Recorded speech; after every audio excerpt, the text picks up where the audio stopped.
എൻ്റെ വീട്ടില് പുതിയതായിട്ടുണ്ടായ ചക്കന് പിന്നെ ഒരു പ്ലാവ് ഉണ്ടായിരുന്നു. അതിൽ ആദ്യമായിട്ടുണ്ടായ ഒരു ചക്കയാണിത്. ആ ചക്ക ഞാൻ മുറിച്ചെടുക്കാം. വലിയ ചക്കയാണ്. ഈ വർഷമാണ് ഉണ്ടായത്.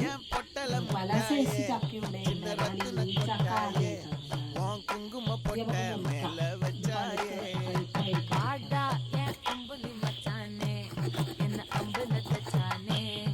നല്ല മണമുണ്ട്. ഒന്ന് നമുക്ക് തിന്നു നോക്കാം. അങ്ങനെയുണ്ട് നല്ല മണം. ഇതിന് ഗുണമുണ്ടോ നമുക്ക് തിന്നു നോക്കാം. മധുരമുള്ളതൊക്കെ